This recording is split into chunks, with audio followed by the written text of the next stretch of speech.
చెప్పండి. శ్రీలక్ష్మీవల్లభారంభాం విఘ్నమునోద్యమాం అస్మదాచార్యపర్యంతాం వందే గురుపరంపరాం శ్రీమద్వయోనితకేతన చక్రపాణే భోగేంద్ర భోగమణిరాజిత పుణ్యమూర్తి యోగేశ్ శాస్త్రజ్ఞ భవాప్తిపూత లక్ష్మీ సమవదేహి కరావలంబం నెల్లూరు జిల్లా మణబోలు మండలం లక్ష్మీ నరసింహాపురం గ్రామంలో వేచేటువంటి బాలాలయ జీర్ణోద్ధరణ బాలాలయ మహాసంప్రోక్షణ కార్యక్రమం జరుగుతుంది.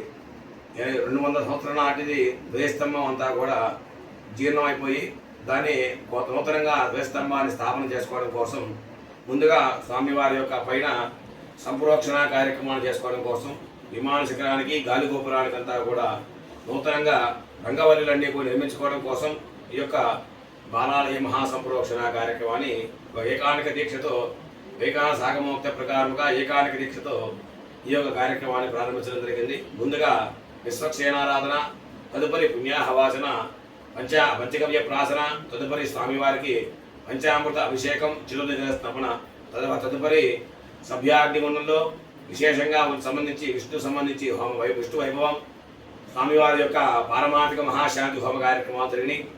తదుపరి వాస్తు పర్యజ్ఞీకరణ, అంటే బాలాలయంలో నూతనంగా దేవాలయాన్ని నిర్మించిన ముందు పక్కన ఒక చిన్న నిర్మాణంగా జరిగేటువంటి బాలాలయానికి వాస్తు పర్యజ్ఞీకరణ, వాస్తు శుద్ధి జరగడం కోసం వాస్తు పర్యజ్ఞీకరణ అనేటువంటి కార్యక్రమం చేసుకొని ఈ వాస్తు హోమ కార్యక్రమం, తదుపరి స్వామివారికి అలంకరణ, స్వామివారి యొక్క తీర్థప్రసాద వినియోగం జరుగుతుంది.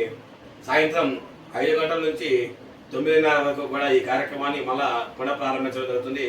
సాయంత్రం పూట ముందుగా విశ్వక్షేణారాధన, పుణ్యాహవాచన, తర్వాత స్వామివారికి విశేష హోమం, ఆ తదుపరి స్వామివారి యొక్క కళ అపకర్షణ అంటారు. అంటే కళలు 64 కళలన్నింటినీ కూడా కుమ్మంలోకి తీసుకొని కుమ్మం ద్వారా ఈ యొక్క దారిబింబం, అంటే చెట్టు యొక్క అతి చెట్టు నుంచి ఇచ్చేటువంటి చెక్కని దారిబింబం అంటారు. దానిలో 64 కళని ఆవాహన చేసుకొని స్వామివారి యొక్క బాలాలయంకి స్థాపన చేయడం జరుగుతుంది.